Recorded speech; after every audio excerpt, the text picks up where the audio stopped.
আগামীকাল 27 তারিখ এবং আগামী পরশু 28 তারিখ বাংলাদেশে সাম্রাজ্যবাদ বিরোধী দেশপ্রেমিক জনগণের ডাকে ঢাকা থেকে চট্টগ্রাম রোড মার্চ অনুষ্ঠিত হতে যাচ্ছে।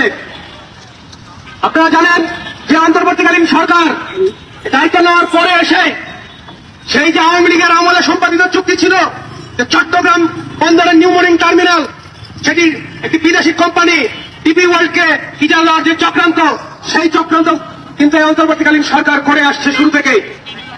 নিউ মরিং টার্মিনাল বাংলাদেশের শহর থেকে নির্মিত এবং লাভজনকভাবে পরিচালিত একটি টার্মিনাল। বছরে 1200 কোটি টাকার অধিক লাভ করে এই নিউ মরিং টার্মিনাল। কিন্তু সেই নিউ মরিং টার্মিনাল বিদেশিদের হাতে তাদের প্রতিহত করতে হবে। একজন রাষ্ট্রপ্রধানের কি কুৎসিত মুখের ভাষা, যে জাতীয় সম্পদ যারা ইজারা দেওয়া হচ্ছে এবং সেই ইজারা দেওয়ার যারা বিরোধিতা করছে তাদেরকে তিনি প্রতিহত করার কথা বলছেন।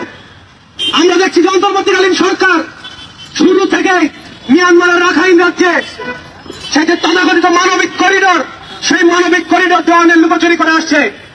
পররাষ্ট্র মন্ত্রণালয় জানিয়েছে এপ্রিলের 27 তারিখ যে তারা নীতিগতভাবে সম্মত হয়েছে রাখাইন রাজ্যে মানবিক করিডোর দেওয়ার জন্য, এবং এটি নাকি জাতিসংঘের পরামর্শে করা হচ্ছে। কিন্তু তার কিছুদিন পরে আমরা জানতে পেরেছি যে বাংলাদেশে তিনি জাতিসংঘের আবাসিক কর্মকর্তা, তিনি বলেছেন যে জাতিসংঘ এমন কোন পরামর্শ বাংলাদেশকে দেয় নাই। তার পরবর্তীতে আমরা জানতে পেরেছি যে যিনি জাতীয় নিরাপত্তা উপদেষ্টা ডক্টর খলিলুর রহমান, তিনি বাংলাদেশের নাগরিক নন কিন্তু বাংলাদেশের প্রতিরক্ষা উপদেষ্টা হয়ে বসে আছেন। তিনি বলেছেন যে মানবিক করিডোর নয় কিন্তু ত্রাণ চ্যানেল দেওয়া হবে।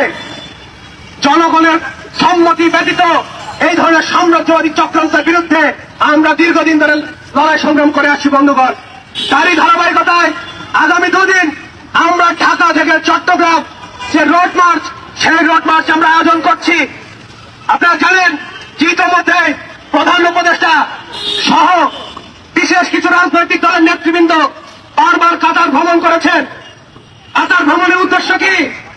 বাংলাদেশে কাতারকে একটি কারখানা তৈরি করতে দেওয়া হবে। সেই কারখানায় কি উৎপাদিত হবে? সেই কারখানায় উৎপাদিত হবে সমরাস্ত্র, যা যুদ্ধে ব্যবহৃত হবে। তাহলে বাংলাদেশকে আগামী দিনের একটি প্রক্সি যুদ্ধে লিপ্ত করার জন্য যাবতীয় যত আয়োজন, সকল আয়োজন সম্পন্ন করছে এই অন্তর্বর্তীকালীন সরকার। তার প্রতিবাদে আমরা বাংলাদেশের আপামর ছাত্র জনতাকে আহ্বান জানিয়েছি আগামী 2 দিন যে রোড মার্চ ঢাকা থেকে চট্টগ্রাম পর্যন্ত, সেই রোড মার্চ সফল করতে আপনারা সর্বোচ্চভাবে সহযোগিতা করবেন।